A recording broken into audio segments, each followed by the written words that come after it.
வணக்கம். இரவு நேர பிரதான செய்திகளின் ஊடாக நர்மதா சிறையில். முதலில் தலைப்புச் செய்திகள். மட்டக்களப்பில் திடீர் பரபரப்பு, சிறைச்சாலையை சுற்றி வளைத்த பாதுகாப்பு படையினர்.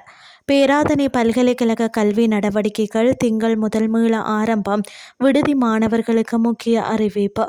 ஈரானுடனான போருக்கு விரைவில் முடிவு, இட்ரம் வெளியிட்டுள்ள தகவல். இனி விரிவான செய்திகள். மட்டக்களப்பு சிறைச்சாலை வளாகத்தை சூழ இராணுவத்தினர், போலீஸ் விசேட அதிரடிப்படையினர் மற்றும் போலீசார் இணைந்து திடீர் பலத்த பாதுகாப்பு நடவடிக்கைகளை மேற்கொண்டு வருகின்றனர். சிறைச்சாலையை சுற்றியுள்ள பகுதிகள் முழுமையாக கண்காணிக்கப்பட்டு வருவதுடன் அப்பகுதியினூடான போக்குவரத்தும் கடுமையாக கட்டுப்படுத்தப்பட்டு சோதனைக்கு உட்படுத்தப்படுகிறது. பாதுகாப்பு படையினரின் இந்த அதிரடி நகர்வுகளுக்கான துல்லியமான காரணங்கள் இதுவரை உத்தியோகபூர்வமாக வெளியிடப்படவில்லை. இருப்பினும் சிறைச்சாலையின் பாதுகாப்பை உறுதிப்படுத்தவும் அசம்பாவிதங்களை தவிர்க்க முன்னெச்சரிக்கையாகவும் இந்த நடவடிக்கை முன்னெடுக்கப்படுவதாக கருதப்படுகிறது. சீரற்ற வானிலை காரணமாக தற்காலிகமாக இடைநிறுத்தப்பட்டிருந்த பேராதனை பல்கலைக்கழகத்தின் அனைத்து கல்வி நடவடிக்கைகளும் எதிர்வரும் திங்கட்கிழமை முதல் மீண்டும் ஆரம்பிக்கப்பட உள்ளதாக பல்கலைக்கழக உபவேந்தர் தெரிவித்துள்ளார். இதேவேளை விடுதிகளில் தங்கி பயிலும் மாணவர்கள் எதிர்வரும் ஞாயிற்றுக்கிழமை முதல் தங்களது விடுதிகளுக்கு திரும்ப முடியும் என்றும் அறிவிக்கப்பட்டுள்ளது.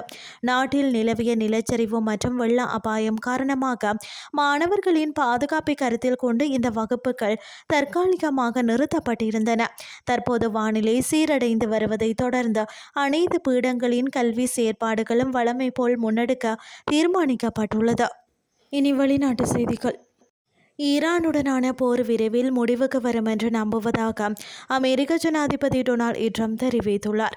அத்தோடு சில வகை ஆயுதங்களின் விநியோகத்தில் அமெரிக்க ஆயுதப்படைகள் சவால்களை சந்தித்து வருவதையும் அவர் ஒப்புக்கொண்டுள்ளார்.